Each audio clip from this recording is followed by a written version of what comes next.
Hello everyone and welcome to SplitSecond.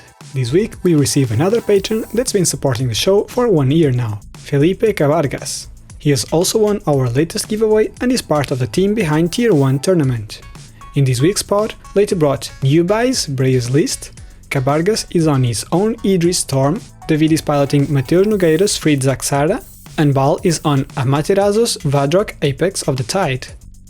Leite is going first and he mulliganed down to 6, with a fast hand consisting of Sacred Foundry and Badlands as lands, Mox Diamond for ramp and Imperial Seal to get his plans going, which might rely on an early Wheel of Fortune to get the new 7, and disrupt any mulligan plans from his opponents. Silence is great in case he goes for a different route, and he bottomed Grand Abolisher. Cabargas also mulliganed down to 6, with a single Watery Grave and a lonely Mox Opal. However, he has a Vampiric Tutor and Brainstorm to find the desired mana, and then Rhystic Study to help on refilling his hand. Opposition Agent might fail to see early play and he bottomed a Wheel of Fortune.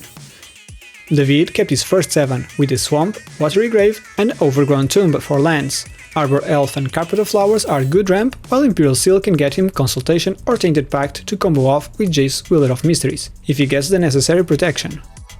Finally, Baal also kept his first 7 with a Marsh Flats and an Arid Mesa for lands. Mana Vault might allow him to cast an early Manifold Insights and try to slowly get the desired pieces to pair with Brain Freeze, with Swansong and Grand Abolisher for added protection. Ready for this match?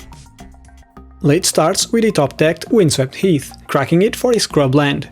He then casts an Imperial Seal, tutoring for a Mana Creep to the top, hoping to cast turn 2 Wheel of Fortune. He refrains from casting Mox Diamond to look unsuspicious and passes. Cabargas also top-decks a land, Bloodstained Mire. He plays and cracks it for an Underground Sea. Similarly to Leite, he casts a main phase Vampiric Tutor, also for a Mana Creep to the top, hoping to get Rhystic Study online, and passes as well without casting his Mox Opal. David plays an untapped Overgrown Tomb and casts a Carpet of Flowers. He goes to his second main phase, adding black with it, and follows the trend with another Imperial Seal. This time, however, he doesn't need the mana, so he gets a Freed from the Reel to the top, hoping to get infinite mana with his commander. It's Baal's turn, and he plays and cracks a Marsh Flats, getting a Tundra. He casts a Mana Vault and passes. Later draws and casts his Mana Crypt. He ponders for a bit and starts things with his Silence, which worries the table a bit. He plays a Badlands and casts a Mox Diamond, discarding Sacred Foundry. He then casts Wheel of Fortune with no cards in hand, as he was going to lose his Silence anyway, at least he assured his Wheel resolved. Everyone discards their hands, and Cabargas regrets not casting the Mox Opal, while David's Jace hints that he might have tutor for a Consultation or Pact. Leite then casts a Mox Ember and passes. Cabargas plays an Exotic Orchard and casts his Mana Crypt.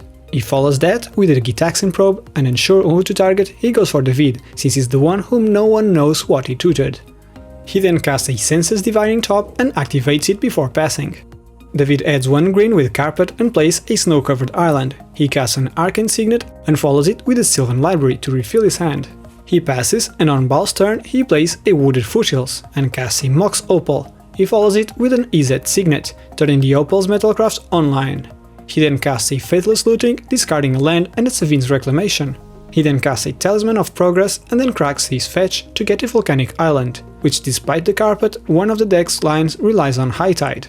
He then casts a Wheel of Misfortune, and after some consideration from the players, everyone shows their final votes, a 10 from Baal and 2s from everyone else. Interestingly enough, everyone had something in hand good enough not to discard, but didn't feel too bothered to wheel regardless. So they thought that someone would vote 0 or 1 in order not to wheel, and voting 2 would be a safe middle ground for their conscience.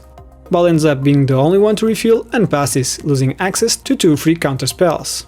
Later gets to win his crit roll. He plays an Arid Mesa and cracks it for a Volcanic Island, and casts his commander, Breya Ethereal Shaper, getting 2 Thopters when it enters.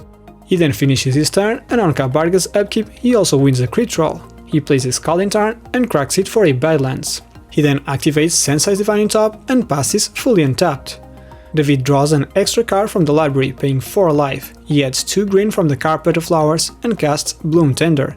He then plays a Reflecting Pool and passes fully untapped. Baal untaps and takes 1 from the Mana Vault. He casts a Ponder and finds some interaction. He plays an island and casts a Cloud of Fairies, entering and untapping his 2 duels. He then casts a top deck Dak Faden. It resolves and he downticks Dak, attempting to steal Leite's Breya. In response, he activates her to deal 3 damage at Dak, sacrificing her and another Thopter.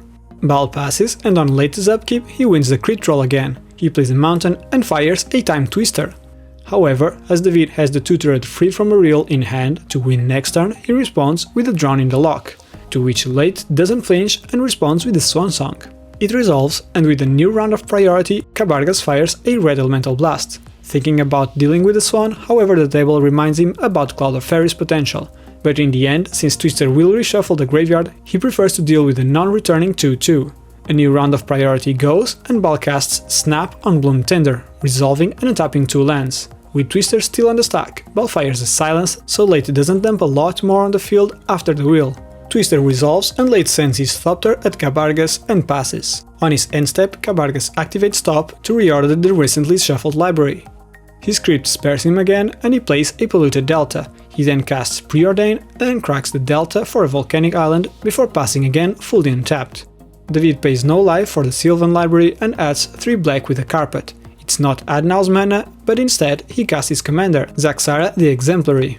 He then plays a Bloodstained Mire and casts a Lotus Petal. He then cracks his fetch, grabbing an Underground Sea, and with the last floating mana he casts a Dark Confidant, finishing his turn. Baal takes another point of damage from the Mana Vault and casts a Hidden Crab in disguise. He follows it with a Marsh Flats, triggering the Hidden Crab and targeting himself to mill 3 cards. He then cracks the flats to get a Rogrand Triumph, triggering the crab again, milling himself 3 more cards.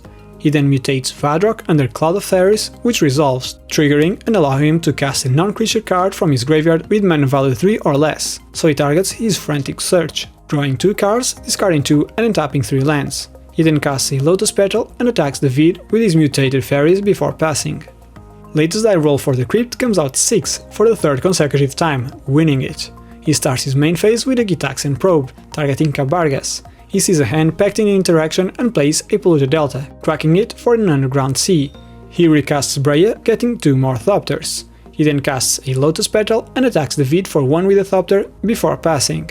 Cabargas activates the Sensei's Top to look at the top 3 and then again to draw the card. Still in Leite's end step, he casts a Mystical Tutor, getting a Demonic Consultation to the top. However, with a new round of priority, Baal casts a Winds of Rebuke on Leite's Breya, to delay his plans while forcing him to deal with David's board, which he does. He sacrifices 2 Thopters to give -4/-4 to David's commander. However, in response, Cabargas casts Rushed Rebirth, targeting Zaxara, which was his plans to win all along, as he had removal in hand and could bring Thoracle at instant speed. However, since the creature would be put directly onto the battlefield and Dockside could be one of the options, Leite decides to dispel it.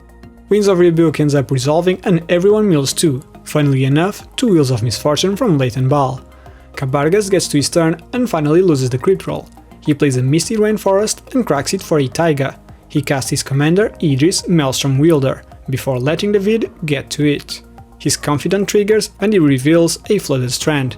He then draws only 1 card from the library and adds 4 green with Carpet to cast Bloom Tender again.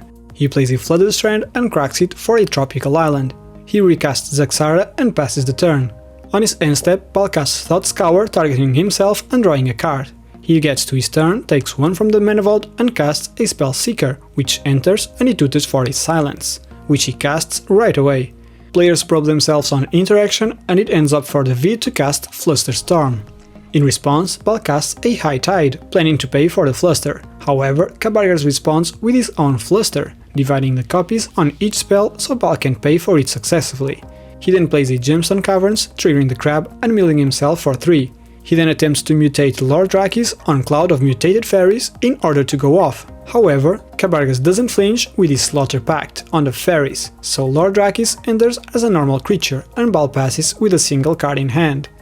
Leite keeps on winning the crit rolls, and still in his upkeep he fires a Mystical Tutor, so the future is grim. He gets a Demonic Consultation to the top, and since it seems all interaction was used to stop Baal, he casts Thassa's Oracle, which resolves, and in response to the trigger he casts Demonic Consultation, exiling his whole deck and winning. Good game. Thank you for joining us for today's match, everyone. Some games are just like this, wheels after wheels, and when someone tries to go off unsuccessfully, the next person in turn order has free passage. We'd like to start the credits by thanking our current patrons, and especially Izanagi, Stefan, TJ Rapp, Mike Purr, Ajimo, Uncrustable, Drunken Housecat, V, RJ and Heated Chill, our stack breakers. If you want to support us, you can do so by liking this video, subscribing, or by becoming a patron yourself. If you want to go through other Commander adventures, click one of the videos on the right. If you want to talk with us about our games or other EDH related matters, join us on Discord. Join us again next week for a new set of Commanders and more decisive plays. See you all then!